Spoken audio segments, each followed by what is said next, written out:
안녕하세요. 오늘은 8장 컨볼루션 신경망을 공부하겠습니다. 8개 절로 구성이 되어 있고요. 우리가 그 7장에서 퍼셉트론하고 퍼셉트론의 은닉층을 하나 또는 두 개, 세 개 뭐 추가한 다층 퍼셉트론, 즉 멀티레이어 퍼셉트론, MLP를 공부를 했는데요. MLP는 기본적으로 여러분 7장에서 본 것처럼 하나의 한계가 있는 게 우리가 처리하려고 하는 영상이라는 데이터는 2차원 구조를 가지잖아요. 그래서 어떤 픽셀이 화소가 주위 화소하고 그 이웃 관계가 있는데 이걸 이웃으로 펼치는 순간에 적지 않은 정보 손실이 일어난다. 그래서 결국 이제 성능이 저하되는 요인이다. 이렇게 이해를 하시면 되고요. 이게 이제 위키피디아에 있는 그 그림을 제가 따왔는데 인간은 이런 그 영상이 입력이 되면 이런 영상이 입력이 되면 그 2차원 구조에서 그냥 그 특징을 추출하는 거예요. 그래서 뭐 이런 식으로 특징 추출하고 여기 뭐 이런 식으로 추출하는 게 실제로 그 뇌과학자들한테 밝혀져 있고요. 여기 보면 수용장이라는 그 영어는 리셉티브 필드인데요. 작은 영역에서 특징을 추출하는 것을 관찰을 할 수가 있다고 그럽니다. 자, 그러면 이런 그 인간의 수영장을 모방하는 신경망을 우리가 구상을 한다고 그러면 뭐 무엇이 있을까? 이건데 이제 결국은 이게 이제 그 컨볼루션 신경망이에요. 컨볼루셔널 뉴럴 네트워크, 줄여서 이제 CNA라고 보통 많이 부르죠.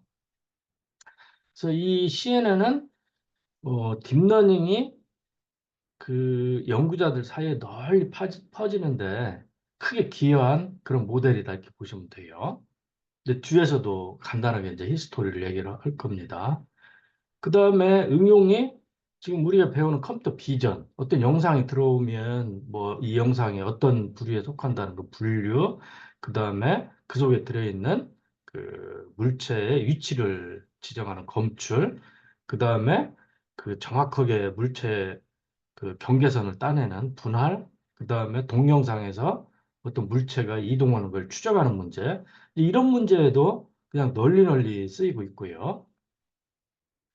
그 다음에 이제 그 비디오 게임 있잖아요. 뭐 벽돌 깨기라든지 뭐 탁구치기 막 굉장히 다양한 재밌는 비디오 게임이 있는데, 거기 이제 화면이 시시각각 바뀌죠. 그러면 거기에서 어떤 특징을 추출해야 되는데 그런 때도 컨볼루션 신경망이 사용되고요.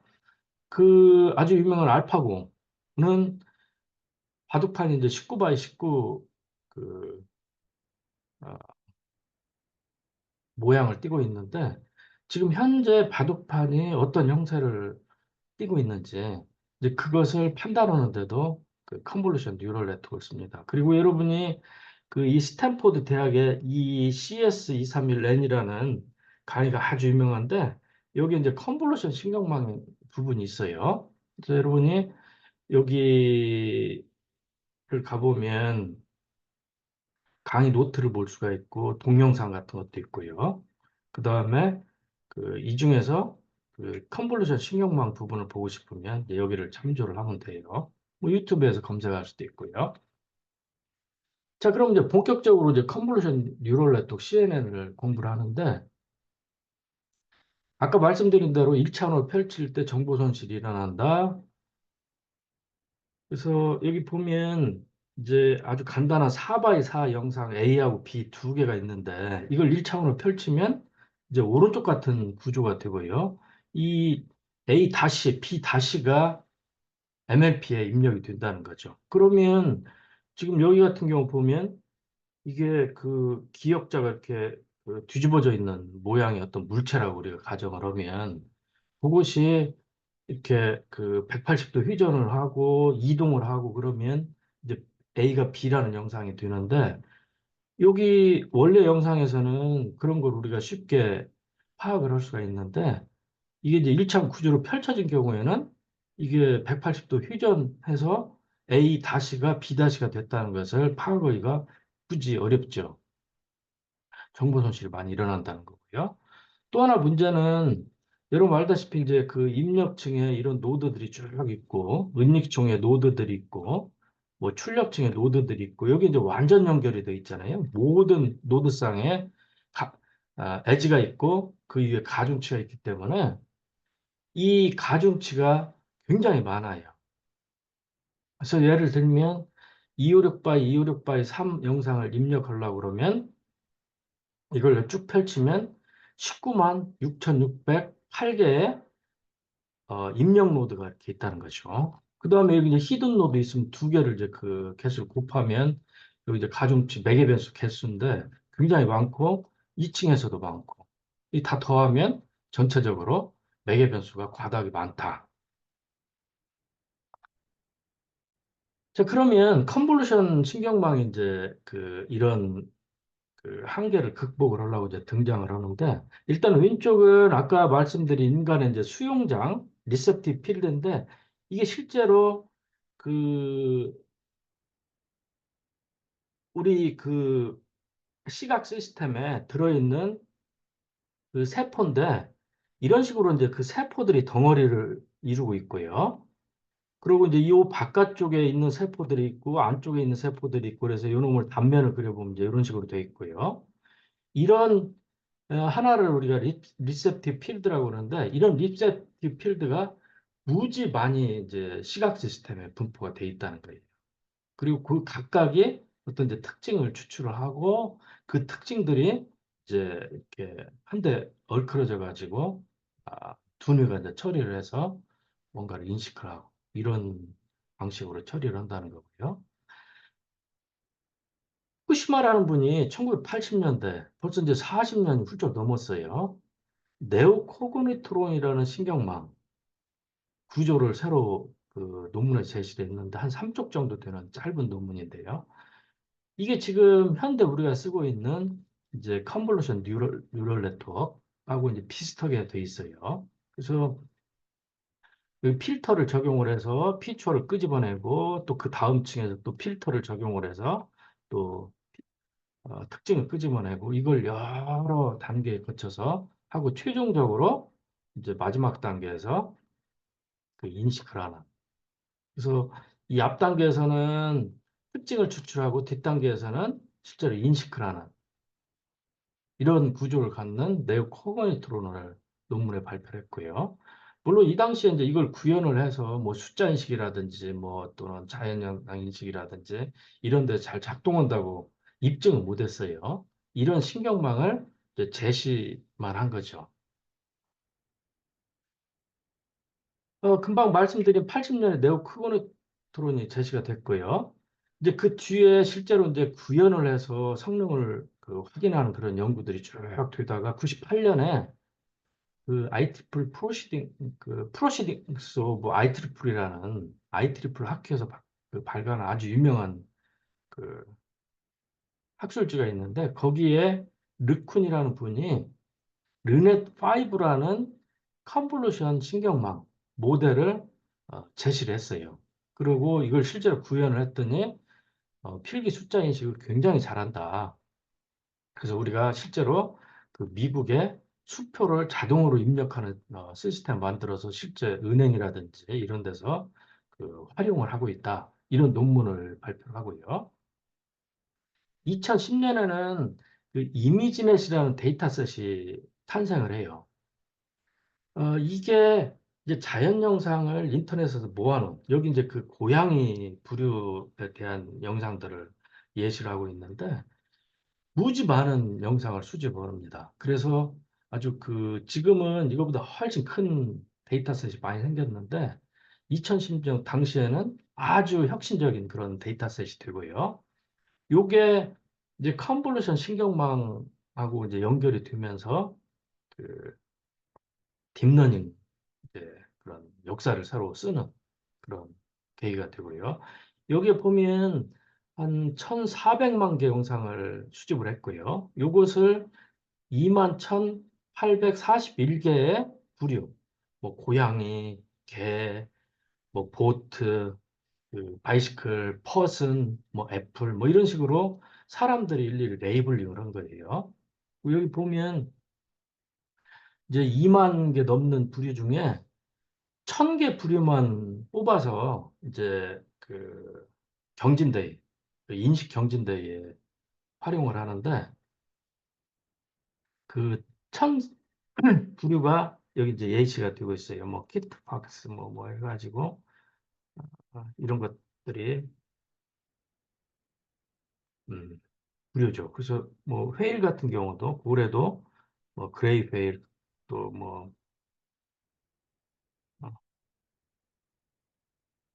그런 식으로 해요. 판다도 뭐 레스 판다, 레드 판다, 판다 베, 판다 베어캣 뭐 이런 식으로 굉장히 세밀하게 분류를 하고 있다는 거고요.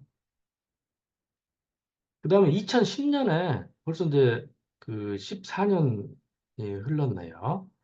ILS VRC라는 대회.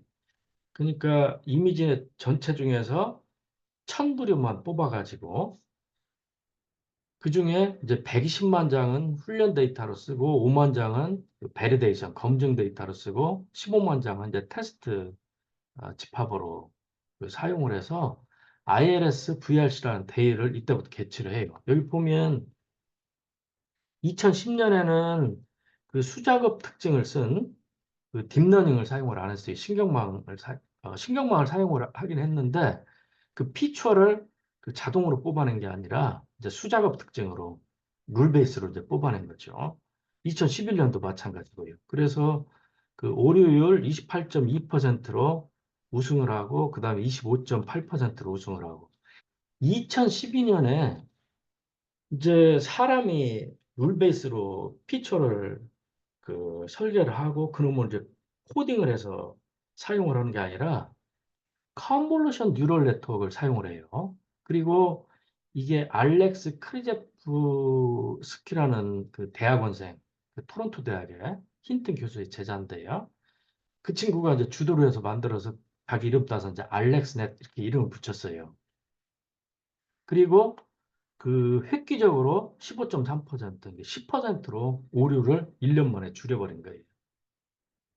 그래서 2012년에 이 대회에서 사람들이 컨볼루션 뉴럴 네트워크로 즉 그 층을 깊게 쌓은 컨볼루션 뉴럴 네트워크 딥러닝으로 이게 자연 영상을 인식을 하네. 그리고 성능이 아주 뛰어나네. 이걸 사람들이 이제 깨닫게 된 거예요. 그리고 이때부터 사람들이 이제 룰 베이스로 여러분이 그 앞에서 배웠던 뭐 시프트 피처라든지 뭐 그 또 다른 뭐 여러 가지 방법들이 있었잖아요. 뭐 이런 방법들을 쓰던 사람들이 이제 이거 그 컨볼루션 뉴럴 네트워크로 내가 그 갈아타야겠구나. 이런 폭발적인 관심을 이제 불러일으키고 이제 딥러닝 쪽으로 사람들이 급속도로 이제 그 전환을 하죠. 그리고 이제 이후에 VGG넷, 그다음에 구글넷, 레스넷 이런 것들이 우승을 해요. 여기 보면 2012년에 알렉스넷, 그다음에 이제 클라리파이라는 시스템, 그다음에 2014년에 VG넷 7.3%, 6.7%, 3.5% 해가지고 매해 급속도로 이제 오류율을 줄여가죠. 그리고 층을 보면 알렉스넷이 이제 8개의 층이었는데 그 다음에 뭐 VGG넷이 19개 층, 그 다음에 구글넷이 22개 층, 그 다음 레스넷이 152층 해가지고 층이 이제 점점 깊어지면서 그 진짜로 이제 그 딥한 신경망이 되고 이제 딥러닝이 이제 제대로 자리를 잡게 된다 이렇게 이해하면 되고요. 그 뒤에 영상이 들어오면 이 영상이 어떤 부류에 속하는지 분류하는 것뿐만 아니라 뭐 검출, 분할, 추적, 뭐 자세 추정 다양한 모델들이 막 그 등장을 하고요. 그다음 2014년에는 그 이런 식으로 뭔가를 영상이 들어오면 그 아, 얘를 그 인식을 하는 이제 그런 모델이 아니라 분별 모델이라고 우리가 통칭을 해요. 디스크리미네이션 모델이라고 그러죠. 그런 게 아니라 제너러티브 모델이 등장을 하죠. 그리고 그 이름이 제너러티브 어드버서리얼 네트워크라는 이것은 우리가 이제 뒤에 가서 또 공부를 할 겁니다. 그 10, 몇 장인지 잘 기억이 안 나네요. 그래서 이제 괜히 등장을 하고요. 지금은 뭐 GPT 이런 데 다 이제 이런 그 생성 모델들이 이제 들어있죠. 그 다음에 알고리즘이 막 그 발전을 하는데 그 활성 함수들이 막 나오고요. 레루 같은 것들이. 그 다음 손실함수 같은 교차 엔트로피 같은 거. 그 다음 드랍아웃 같은 이제 규제 기법. 그 다음에 그 여러분이 7장에서 배웠던 그 아담 같은 옵티마이저 막 이런 것들이 이제 쏟아져 나오면서 점점 딥러닝이 자리를 잡게 됐다. 이렇게 이해를 하면 되고요. 자, 딥러닝은 크게 성공을 했어요. 성공 요인을 따져보면 크게 한 세 가지로 그 대별할 수 있는데, 일단 데이터셋이 엄청 커졌다. 그 인터넷에서 수집을 할 수 있게 된 그 요인이 크고요. 그 다음 GPU가 병렬 처리를 하는데, 이게 이제 값이 싸졌어요. 그래서 이제 일반 대학 연구실에서도 뭐 1, 200만 원, 또는 뭐 좋은 것은 뭐 1000만 원, 2000만 원, 3000만 원 주면 굉장히 빠르게 이제 학습이 가능해져서 그 막 발전을 한다. 그 다음에 금방 본 그런 학습 알고리즘들이 좋은 것들이 많이 나왔다. 뭐 이렇게 이해를 하면 되고요. 자, 컨볼루션 신경망을 이제 공부를 하는데요. 이 컨볼루션 신경망은 여러분이 그 3장에서 3.4절에서 컨볼루션 연산을 공부를 했어요. 그래서 이것을 여러분 다시 공부를 해야 돼요.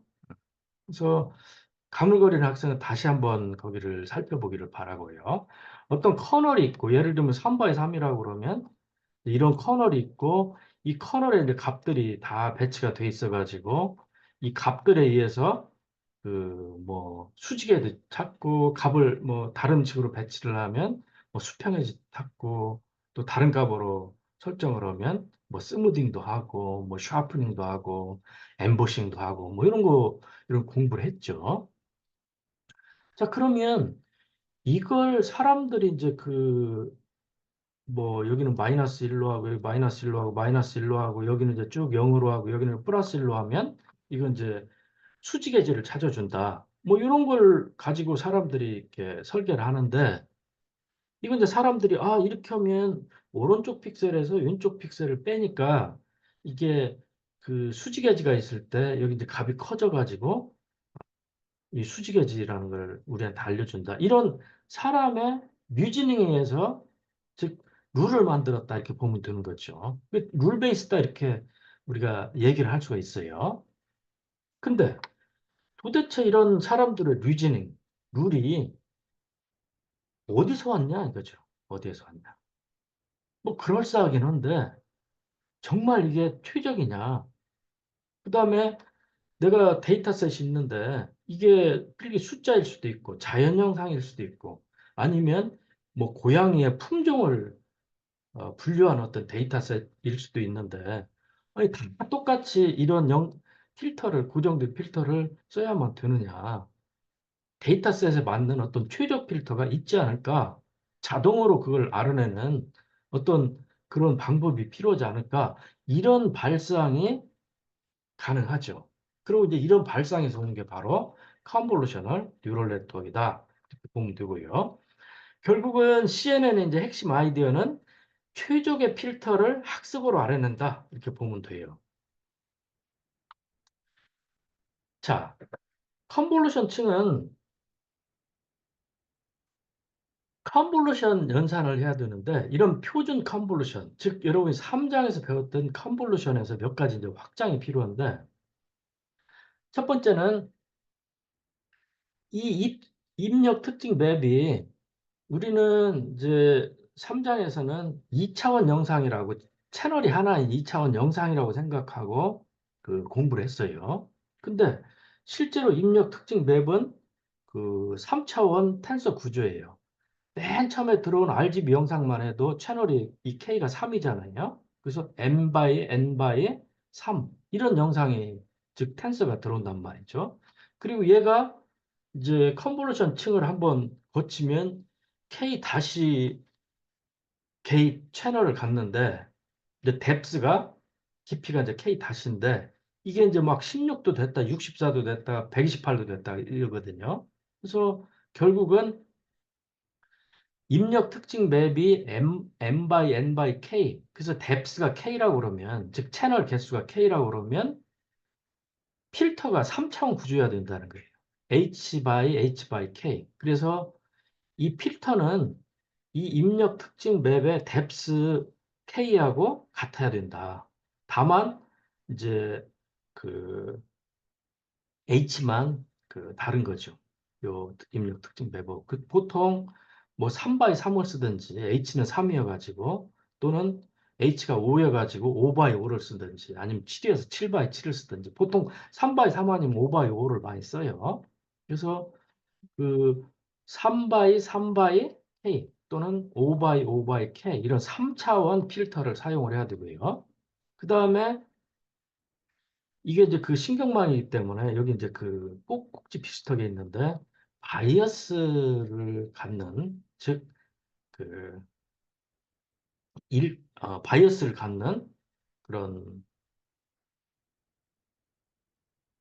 그 확장된 필터가 필요하다. 그래서 결국은 그 이 필터가 그 결국 이제 가중치인데 이 필터 속에 들어있는 이 화소의 개수 보면 K 곱하기 H 제곱 플러스 1개의 가중치를 갖게 된다는 거고요. 그 다음 필터를 하나만 쓰는 게 아니에요. 필터를 여기 보면 이제 필터 1, 필터 2, 필터 3 해가지고 필터 K 다시까지 해가지고 K 다시계를 적용을 해요. 이 필터 K 다시계 필터는 각각 다 이 가중치가 달라요. 그 다음에 중요한 것은 여기에 이제 그 화소들이 쭉 이렇게 3 by 3이면 여기 이제 그 아, 9K개의 화소가 있을 텐데 이 화소 값들을 사람이 설정을 하는 게 아니라 학습으로 알아낸다는 거예요. 학습으로.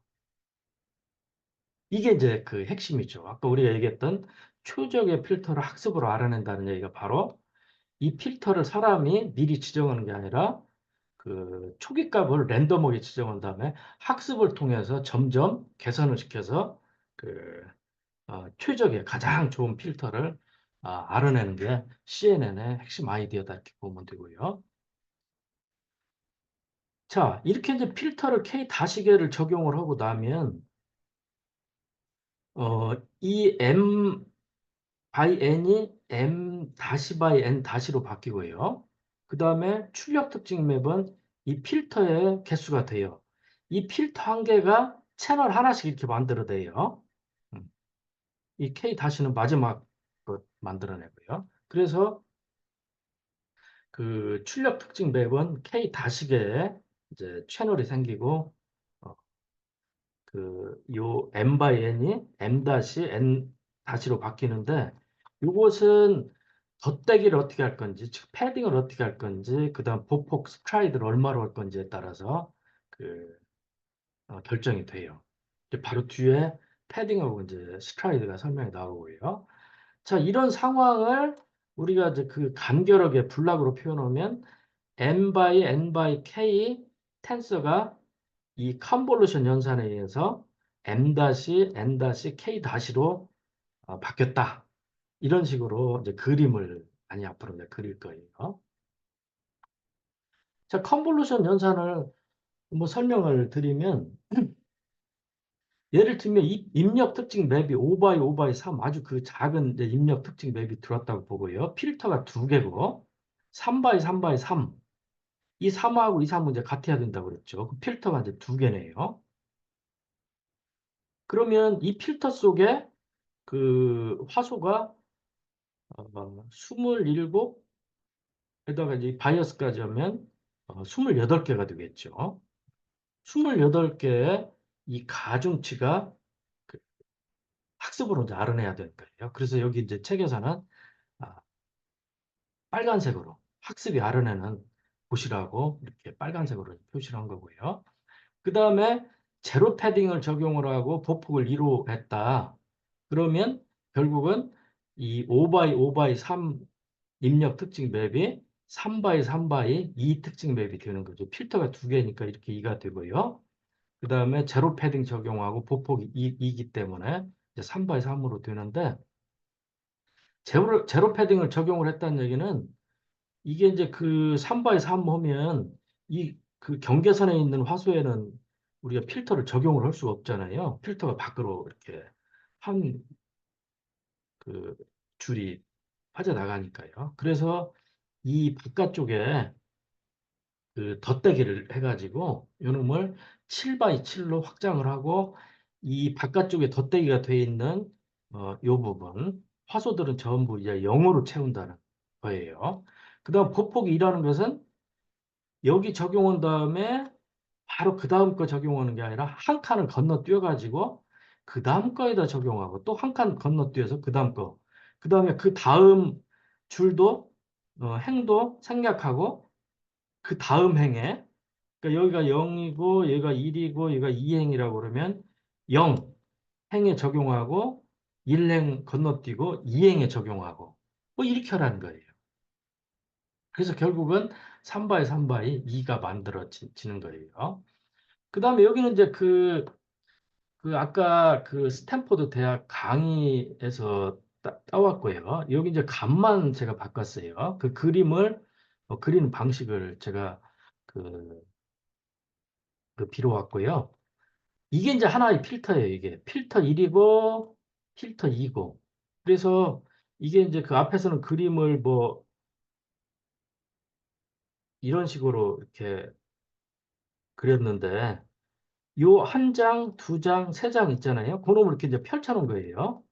0번 채널, 1번 채널, 2번 채널 해가지고. 그리고 이게 이제 바이어스고요. 그리고 이제 이게 필터의 값이고.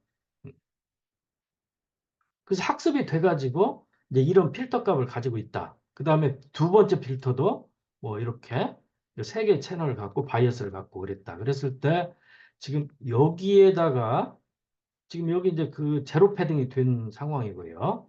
근데 7 7이 됐죠.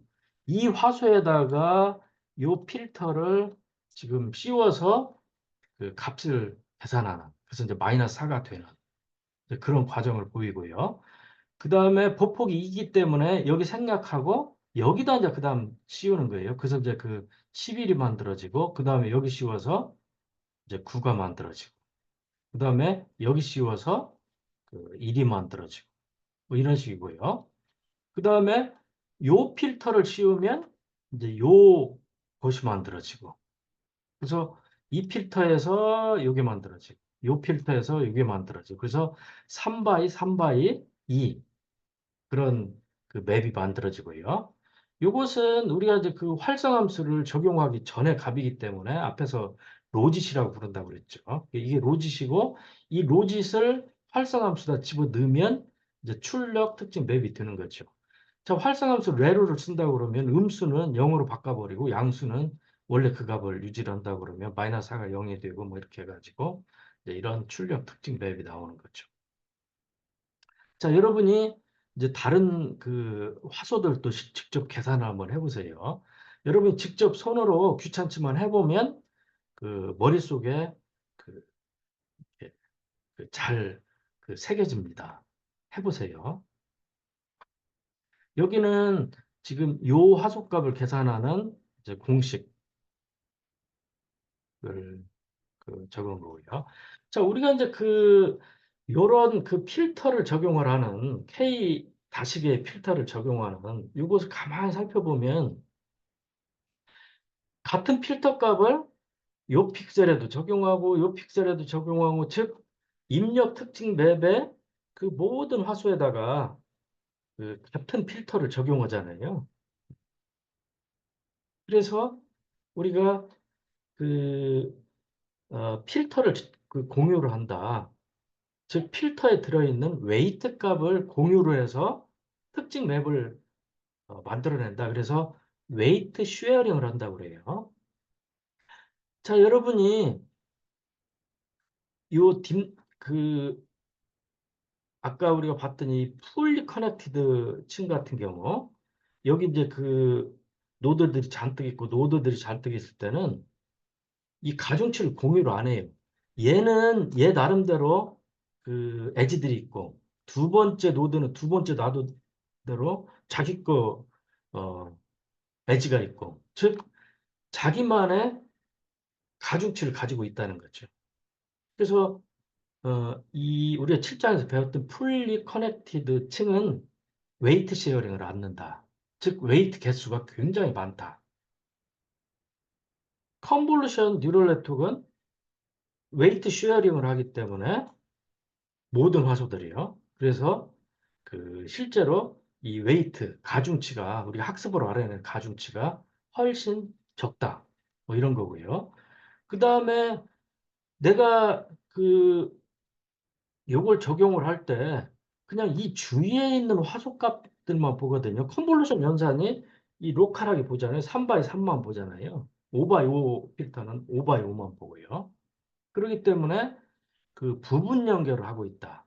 아까 풀리 커넥티드는 자기 왼쪽에 있는 층하고 모든 놈들하고 연결이 되니까 파셜 커넥션이 아니에요. 풀 커넥션이죠. 근데 얘는 부분 연결이다. 그래서 어, 가중치 개수가 즉 우리가 학습에서는 매개 변수라고 부르잖아요. 가중치 또는 매개 변수라고 부르는데 이 매개 변수 개수가 획기적으로 줄어든다.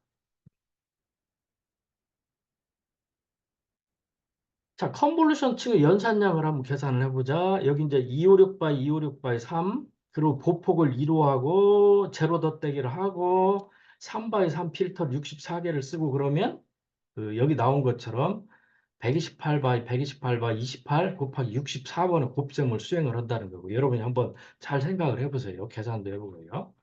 그 다음 두 번째 층은 이 첫 번째 컨볼루션으로 만들어진 그 128 by 128 by 64 특징 맵에 컨볼루션 연산층을 한 번 더 적용하는 거죠. 그랬을 때 보폭을 2로 하고 제로 덧대기를 하고 이때는 5 by 5 필터를 128개를 적용을 한다 그러면 얘가 이제 64 by 64 by에 이제 128 깊이를 갖는 이런 그 특징 맵이 되죠. 특징 맵이 되죠. 그리고 이제 요 놈이 계속 이제 흐르는 거예요. 깊게 흐르는 거죠. 그러니까 입력 특징 맵에서 이 첫 번째 특징 맵에 이 컨볼루션 층이 특징을 추출해서 특징 맵을 만들어주고 또 두 번째 컨볼루션 층이 또 특징을 추출해서 특징 맵을 만들어주고 세 번째 컨볼루션 층이 또 만들어주고 깊게 오면서 점점 이 특징 맵이 정교해지고 그 인식 성공률을 높이는 그런 방향으로 이제 특징이 추출이 된다. 이렇게 여러분이 이해를 하면 되겠어요. 그 다음에 이제 그 풀링층이라는 게 있는데, 풀링층은 보통 이제 뭐 최대 풀링층, 맥스 풀링, 이제 에버리지 풀링 이런 것들이 있어요. 둘 중에 하나를 쓰는데 보통 맥스 풀링을 더 많이 써요. 이것은 단순해요. 예를 들면 우리가 2x2를 쓰고 그 스트라이드, 보폭을 이루한다고 그러면 여기에 2x2를 씌우고 이 네 개의 화소 중에 가장 큰 값을 찾아가지고 여기다 기록을 하고 보폭이 2니까 하나 건너뛰어가지고 이제 여기다가 씌우고 그 가장 큰 값을 여기다 씌우고 이런 식으로 돼요.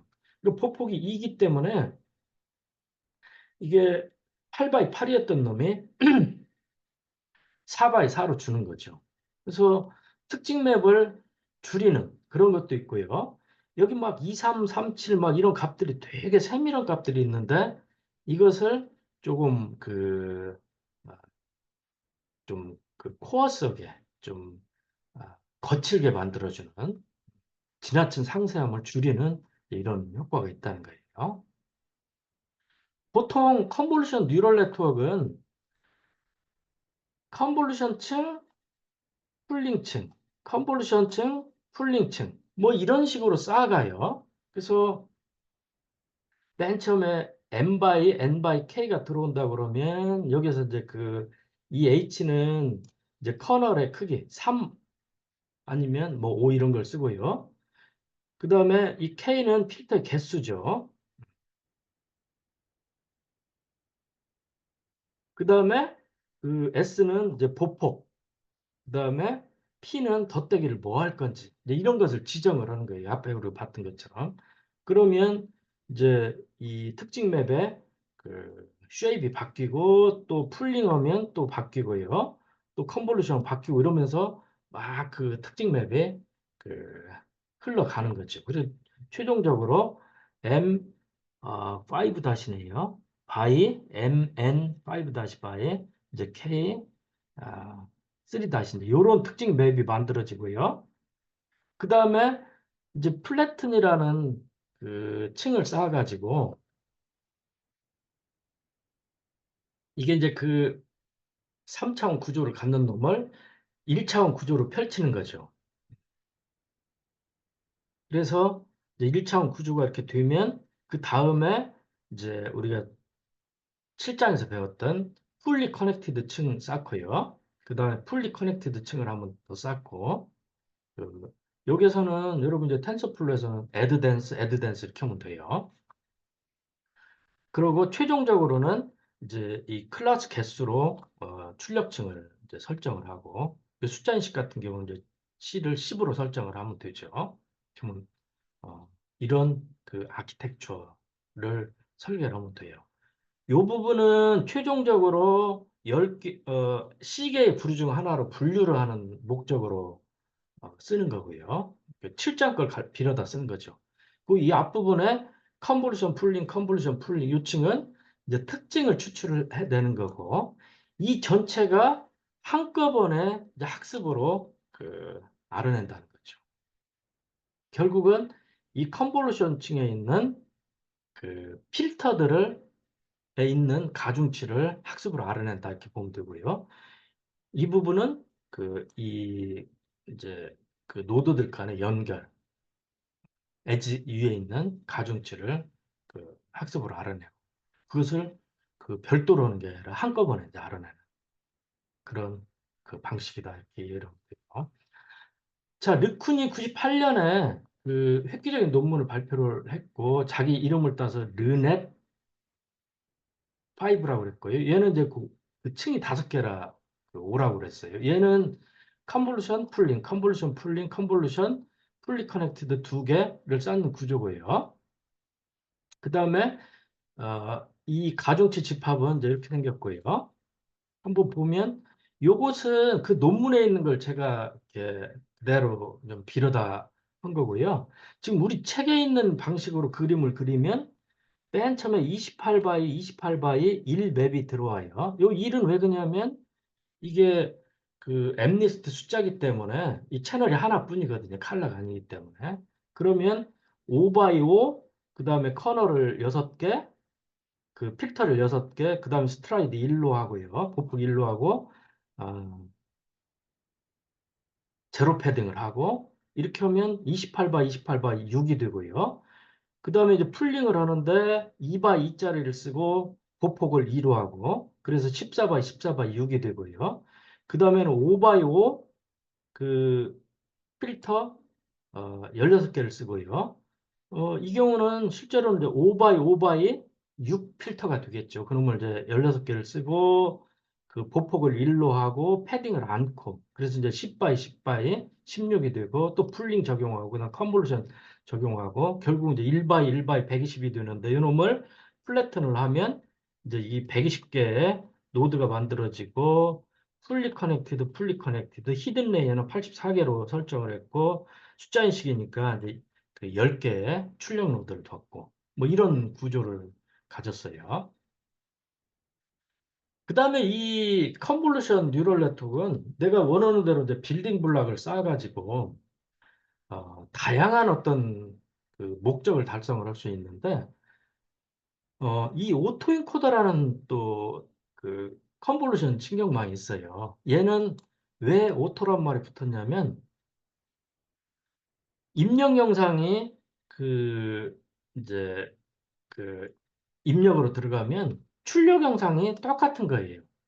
그러니까 입력하고 출력이 같은 애죠. 그래서 이제 오토 인코더 내가 들어오면 내가 나온다 이렇게 되어 있는 거고요. 요거의 장점은 레이블을 할 필요가 없죠. 우리가 그냥 영상만 잔뜩 수집을 해서 1번 영상 집어넣고 그냥 1번 영상이 출력이 돼야 되고 또 2번 영상 집어넣어서 또 2번 영상이 출력이 되고 그러니까 이것을 사람이 일일이 레이블링을 할 필요가 없고요. 이게 이제 앞에서 본 것처럼 뭐 컨볼루션 풀링을 필요한 만큼 쌓고 이 사이즈를 점점 줄여나가요. 물론 여기 뎁스는 점점 커져요. 이 그림에서는 잘 안 나타났지만 그 해상도는 점점 줄어들고 예를 들면 256 바이 256이 128 바이 128 또는 64 바이 64, 뭐 32 바이 32에서 최종적으로는 이제 16 바이 16이고 처음에는 이놈이 이제 그 뭐 256 바이 256에 이제 그 채널 3개 그다음에 막 채널 16개 그래서 여기는 뭐 128개가 된다든지 이런 식으로 해상도는 줄고 뎁스는 커지고 그 다음에 대칭으로 해상도가 다시 원상복귀되고 뎁스는 점점 줄어서 최종적으로는 뎁스가 3인. 그래서 원래 영상이 출력이 되고 이제 이런 것을 이제 오토인코더라고 그러고요. 이 오토인코더는 어디에 쓰냐면 학습을 한 다음에 이 디코더 부분을 떼내버리고 여기 부분을 갖다 써요. 그래서 이 인코더 부분만 갖다 쓰는데 영상이 들어오면 이 영상이 그 압축이 됐어요. 그래서 해상도가 팍 줄어들고 뎁스는 늘어났고 실제로는 이 픽셀의 전체 개수가 팍 줄어요. 이게 뭐 256 바이 256 바이 3이라고 그러면 256 곱하기 256 곱하기 3개의 픽셀이 있잖아요. 근데 얘는 그거에 뭐 10분의 1 아니면 뭐 100분의 1 또는 256분의 1로 확 줄어들죠. 그러니까 훨씬 적은 수의 값으로 이 원래 영상을 이제 표현을 하는 거예요. 그래서 영상 압축 또는 특징 추출 이런 용도로 보통 쓰고요. 자, 우리가 이제 그 다음 장 9장에 가면 영상 분할하는 데도 이제 컨볼루션 신경망 쓰는데 원래 영상에 들어가면 사람이 레이블은 그래서 사람이 정교하게 이렇게 포토샵이나 어떤 다른 소프트를 써가지고 여기는 뭐 숲, 여기는 하늘, 여기는 바다 뭐 물, 여기는 배, 여기는 사람 이런 식으로 이 세그멘테이션 맵을 레이블링 하거든요. 그래서 요것이 들어가면 요것이 나오게 얘를 이제 학습을 하는 거죠. 이런 구조를 만들 수도 있고요. 다양한 구조를 만들 수가 있어요. 자, 그 다음에 학습은 어떻게 하냐? 학습은 여러분 이게 뭐 그 다층 퍼셉트론하고 아키텍처가 확 달라졌잖아요. 그리고 여기는 그 풀리 커넥티드 층으로만 막 구성이 됐던 그 7층 MLP하고 달리 컨볼루션 층, 컨볼루션, 풀링 막 이런 식으로 돼 있고요. 여기에 이제 그 7장에서 봤던 풀리 커넥티드 층이 두 개가 있고 뭐 이러고 어 해서 야 이거 완전히 다른 어떤 그 학습 알고리즘이 필요한 거 아니냐 이렇게 하는데 다행히 그 학습 알고리즘 똑같아요. 앞에 있는 역전파 학습 알고리즘 그대로 쓰고요. 다만 학습으로 알아내야 되는 그 가중치, 즉 매개 변수가 종류만 다른 거죠. 여기는 같고요. 그래서 여기서부터 U1 매개 변수 집합을요. 그다음 여기 U2 했는데 풀링층은 여러분이 앞에 가만히 생각을 해보면 그냥 필터 씌우고 맥스를 찾기 때문에 뭐 그 필터에 그 가중치 값이 없어요. 그래서 얘는 풀링층은 매개 변수가 없습니다. 다만 그리고 그 컨볼루션 층만 있어요. 그리고 여기에 있는 필터의 화소 값이 이제 매개 변수가 되는 거죠. 그래서 그 집합을 U1이라고 그러고 여기를 이제 U2라고 그러고 요놈은 이제 UL-1이라고 그러고 이 풀리 커넥티드 층에 있는 놈이 UL-1, 요놈 마지막을 UL이라고 그러면 U1부터 UL까지가 이 컨볼루셔널 뉴럴 네트워크의 전체 매개 변수예요. 그리고 거기에 들어있는 그 매개 변수 개수가 바로 이 전체 컨볼루션 뉴럴 네트워크의 그 매개 변수 개수가 되고요. 그것을 이제 학습을 알아내는 거고 우리가 앞에서 본 것처럼 어떤 그 샘플이 하나 입력이 되면, 영상 입력이 되면 전방 계산을 해요. 컨볼션하고, 풀링하고, 컨볼션하고, 플래튼하고, 풀리 커넥션하고, 풀리 커넥트하고 그러면 이 O값이 이제 출력이 되죠.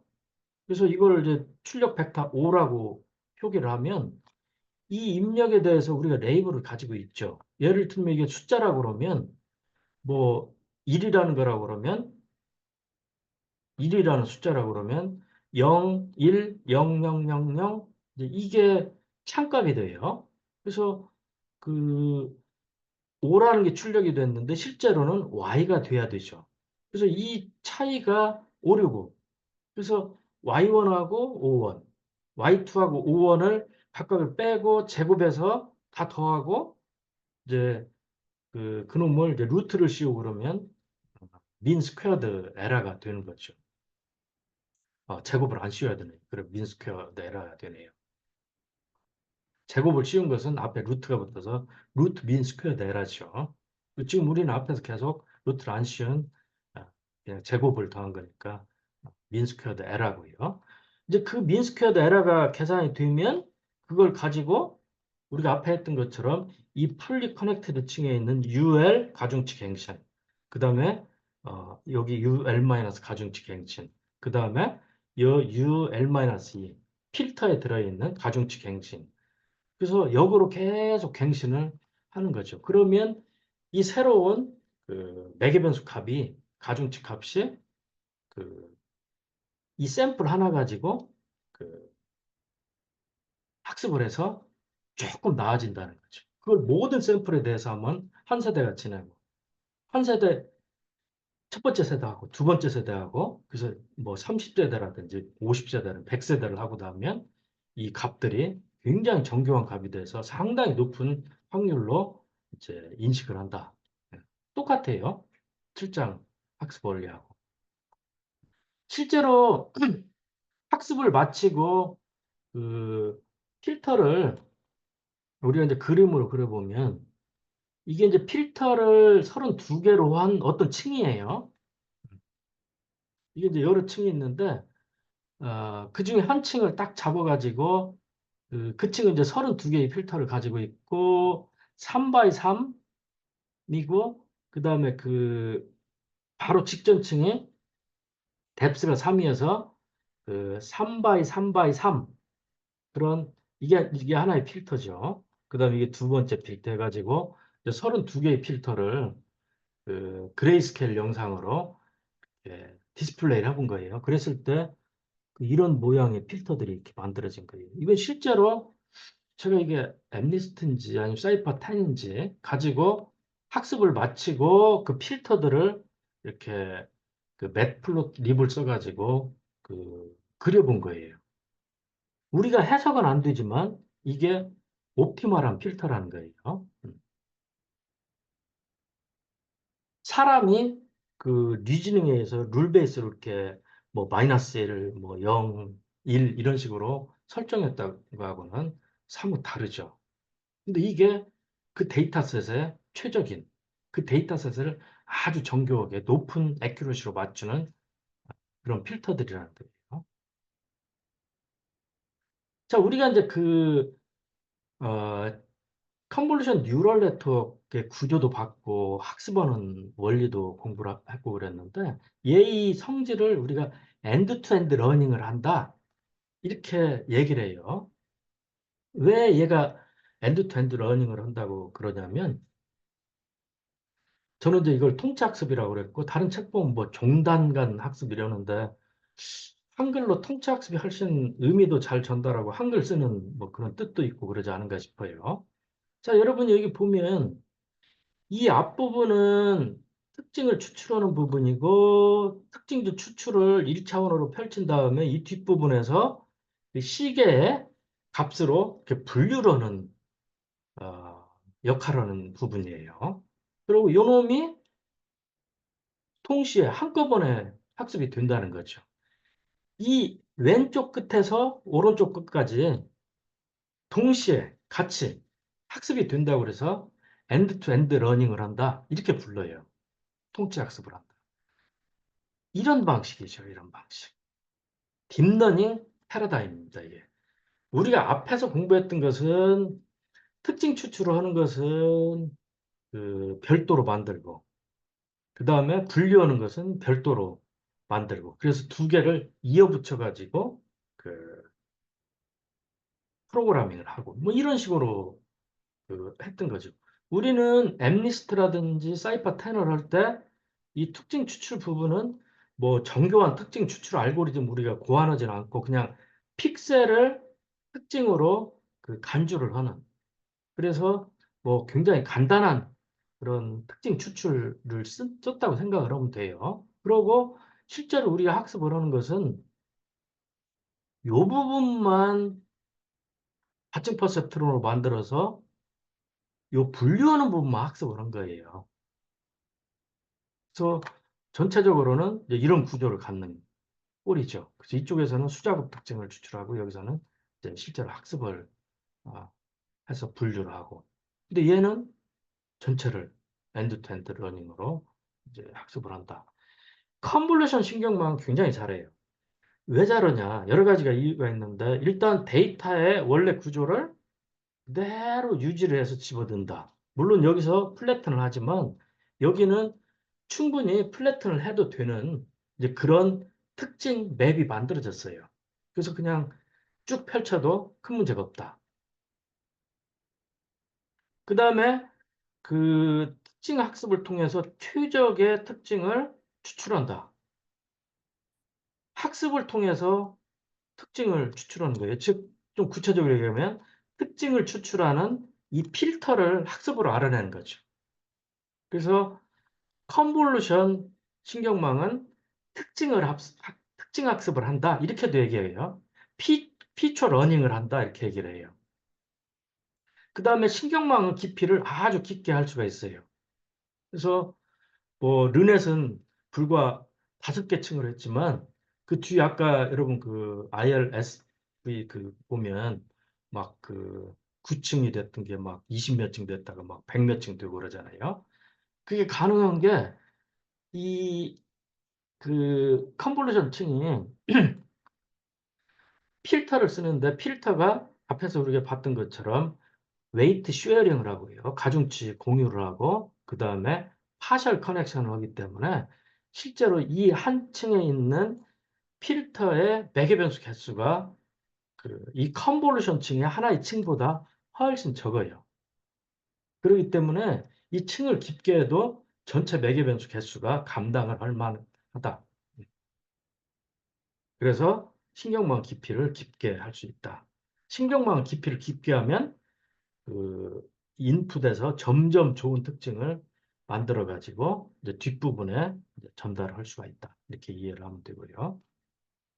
한번 구현을 해보는데 먼저 이제 그 르넷 5를 그대로 재현을 한번 해봅시다. 물론 르쿤이라는 분이 논문에서 그 실제로 구현을 했던 거하고 동일할 수는 없지만 최대한 비슷하게 한번 해보자는 거예요. 텐서플로에서 쉬워요. 컨볼루션 뉴럴 네트워크 구현하는 것은요. 자, 여기 보면 뭐 NP, 텐서플로, 그 다음에 데이터 했고요. 그 다음에 모델에서 앞에 선 것처럼 시퀀스를 했고요. 레이어에서 전에는 그 댄스층만 해왔는데 여기 보면 컨브 2D 이게 이제 그 컨볼루션 하는 거고요. 그 다음에 이게 이제 풀링이고요. 맥스 풀링을 썼네요. 그 다음에 그 1차원 구조로 만드는 플래튼, 그 다음에 그 드랍아웃. 드랍아웃은 이제 뒤에서 얘기를 하는데 성능을 높이는데 굉장히 그 도움이 되는 어떤 정교와 그런 기법이에요. 그 다음 아담 옵티마이저를 썼네요.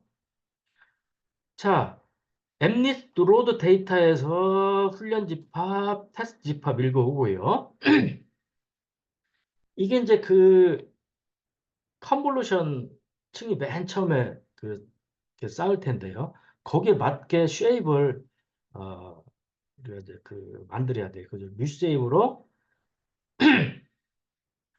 6만 바이 28바이 28바이 1로 했고요. 실제로는 층이 하나이기 때문에 28바이 28로 둬도 되지만 컨볼루션 층은 그 3차원 구조에 그 텐서를 요구를 하거든요. 그래서 여기에 채널이 하나뿐이지만 28, 28 이렇게 하는 게 아니라 28, 28, 28, 1로 해가지고 이제 3차원 구조를 만들어서 줘야 되고요. 그다음 테스트도 마찬가지고 이 부분은 이제 앞에 우리가 7장에서 했던 거하고 마찬가지고요. 자, 여러분이 지금 이 부분을 신경을 많이 써야 되는데 여러분이 이제 신경망을 어떤 식으로 구조를 만들었냐에 따라서 입력을 내가 그 구조에 맞게 만들어 줘야 돼요.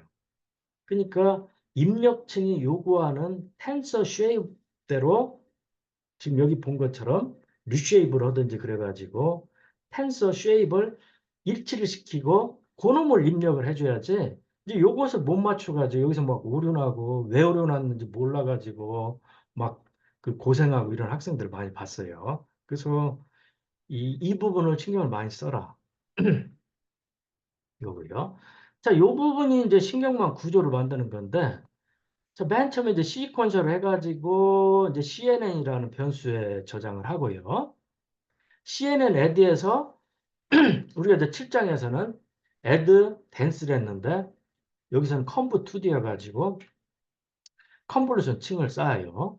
자, 여러분이 이게 이제 필터가 3차원 구조인데 왜 2D냐고 그러는데 이 필터가 뎁스 방향으로 이렇게 이동을 않잖아요. 그래서 n by n에서 n by m 이게 가로 방향으로 세로 방향으로만 이동을 하기 때문에 컨브 2D라고 그랬고요. 5x5를 쓰고요. 이게 르넷 앞에 보면 5x5를 맨 처음 컨볼루션 층이 썼고 그 다음 필터를 6개를 썼어요. 그 다음 패딩은 same 이렇게 하면 패딩을 안 넣는다는 거예요. 그러니까 이 컨볼루션 하면서 그 경계선이 하나 깎여 나갔죠.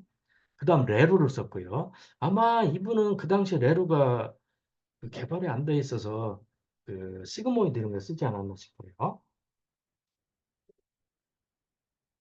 그 다음에 인풋 쉐입은 28바 28바 1 그런 텐서가 들어간다는 거고요. 그 다음에 CNN add 해가지고 next pooling 2D를 하고요. 2바 2짜리를 쓰고 그 다음에 보폭은 2로 하고 그 다음에 add conv 2D여가지고 5바 5짜리 필터 16개 그 다음에 패딩은 베리드를 해가지고 베리드는 여러분 이제 컨브 2D를 텐서플로우 그 사이트에서 검색을 해보면 이 베리드는 그 제로 패딩을 한다는 걸 알 수가 있어요. 제로 패딩을 하고 액티베이션 활성함수 레로를 쓰고 그 다음에 add max pooling 2D하고 2x2를 또 보폭 2짜리를 하고 그다음 컨브 2D를 하고 5x5짜리를 120개를 하고 베리드하고 레로를 하고 그 다음 플래튼 해가지고 1차원 구조로 변환을 하고 애드댄스 해가지고 히든 레이더를 84로 하고 액티베이션 레로를 쓰고 그 다음에 마지막 이제 출력층을 해야 되잖아요. 그래서 애드댄스 해가지고 이제 그 부류의 개수 10으로 하고 마지막 소프트맥스 해서 좀 확률 출력을 하게 하고요. 했죠. 아주 쉽잖아요. 그 다음에 컴파일 피트하고 7장은 똑같아요. 이때 이제 카테고리컬 크로스 엔트로피를 썼고 아담을 썼고 1000분의 1을 썼네요. 그 다음에 어, X트레인, Y트레인 적고 배치 사이 미니 배치 128, F폭 30번 돌고 그래요. 그 다음에 학습이 끝나면 CNN 이벨루에이트 해가지고 X 테스트, Y 테스트 가지고 그 성능 측정을 하고 정확률을 출력하고 그래서 실제로 달라진 것은 요 모델을 만드는 부분이고요. 그다음에 여기 이제 입력하는 텐서를 맞춰주는 거. 그래서 이렇게 회색칠한 부분만 지금 우리 7장에서 봤던 프로그램에서 달라진 거예요. 그래서 실제로 이 피트를 통해서 학습이 되면 에폭 1에서는 한 번 에폭을 돌았는데 베리데이션 애큐러시가 97%나 됐어요. 엄청나죠? 그 다음에 한 번 더 돌으니까 98% 해가지고 급격히 상승을 하고 그 29번 에폭에서 99.02가 됐고 마지막에서 99.1이 됐고 결국은 최종적으로 그 이벨리에이트를 가지고 테스트 데이터 해본 게 99.0999% 대략 99.1%가 됐다는 거예요. 그래서 그 우리 7장에서 했던 것보다 0.68%가 이제 향상이 됐다는 것을 알 수가 있고요. 자연 영향 인식을 해보자. 그러면 웃길 게 별로 없어요. 그래서 여기를 이제 사이퍼 10으로만 하고 그다음에 이 부분이 그다음에 이 사이퍼 10은 우리가 읽어 드리면 그 애시당초부터 그 입력 부분이 그 5만 개고요. 5만 개. 그래서 여러분 쉐입으로 출력을 해보면 5만 바이 32 바이 32 바이 3 이런 4차원 텐서 모양을 갖추고 있어요. 그래서 각 샘플이 32 바이 32 바이 3 이제 그 RGB 세 채널이니까 3이죠. 이걸 갖추고 있기 때문에 굳이 여기서 리쉐입을 할 필요가 없어요. 읽어 드리자마자 그 신경망 입력 텐서하고 딱 맞아요. 그래서 리쉐입을 안 한 거고요. 그 다음에 시퀀셜을 하고 컨볼루션 층을 두 개를 이제 쌓았고요. 그 다음에 맥스 풀링, 그 다음에 드랍아웃이라는 것을 여기서는 했네요. 아까는 드랍아웃을 안 했죠. 그래서 여기 이제 드랍아웃까지 한번 해봤고요. 0.5라는 매개 변수를 주고 이 매개 변수가 뭐 뜻하는지 뒤에 가서 배우고요. 그 다음에 애드 컨브 해가지고 컨볼루션 두 개를 연달아 쌓고 맥스 풀링, 드랍아웃, 그 다음에 앞에서처럼 플래튼, 애드 댄스, 그, 또 드랍아웃, 애드 댄스하고 그 부류가 10개니까 하고 마지막 소프트 맥스하고 다 레로를 하고요. 그렇죠. 그 다음 컴파일 똑같네요. 그 다음 에폭을 100번에 좀 많이 돌았어요. 30번 가지고는 수렴이 안 돼서 조금 시간을 더 줘서 아, 그 학습을 했고요. 그 다음에 이것은 이제 학습 곡선을 그리는 것까지 해봤어요. 그랬더니 그 맨 처음에 에폭 한 번 돌으니까 54%, 그 다음에 에폭 2번에서 60%, 그 다음 100번 마지막에서는 81%까지 올라갔네요. 그래서 이제 최종적으로 이벨리에이트 들어온 게 81.4%고 학습 곡선 그려보면 이게 트레인 이렇게 생겼고 그 테스트는 대략 한 여기 20F에서 수렴을 거의 맞췄네요. 그 다음에 이건 이제 로스 그래프고요. 그래서 7장에 그 MLP보다 무려 26% 가까이 상승을 했다. 놀랍죠? 자, 텐서플로 프로그래밍을 여러분이 공부를 하려고 그러면 그 좀 세밀하게 해야 되는데 모델 API가 있고요.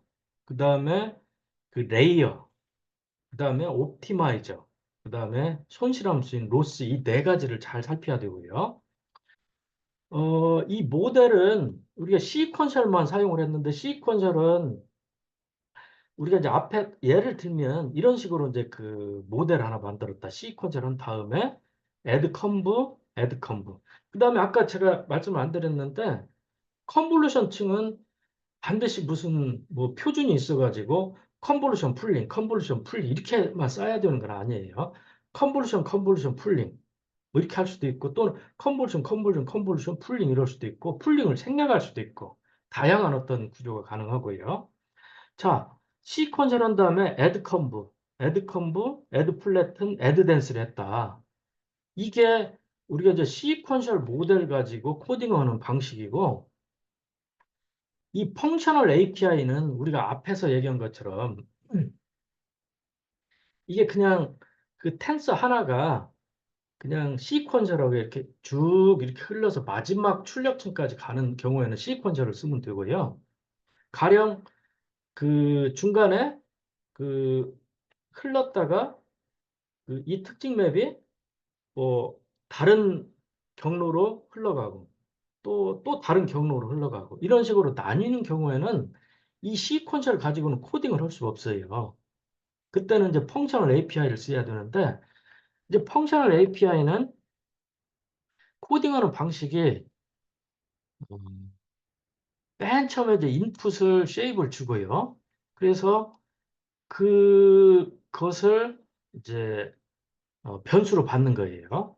그 다음에 이 받은 변수를 첫 번째 층에 입력으로 주고, 그 다음에 출력을 또 변수로 받고, 그 다음에 요 출력을 또 요놈의 입력으로 집어넣고, 그 다음에 컴브를 해가지고 x2를 받고, 그 다음에 요놈을 또 여기다 집어넣어가지고 또 x3를 받고, 그 다음에 x3를 여기다 집어넣어서 또 아웃풋을 받고, 그러면 맨 처음에 인풋이 지정이 돼 있고 댄스층을 통해서 이 아웃풋이 지정이 돼 있으니까 마지막에 이 모델이라는 함수를 써서 입력은 인풋, 출력은 아웃풋 해서 이 모델은 이렇게 생겼다.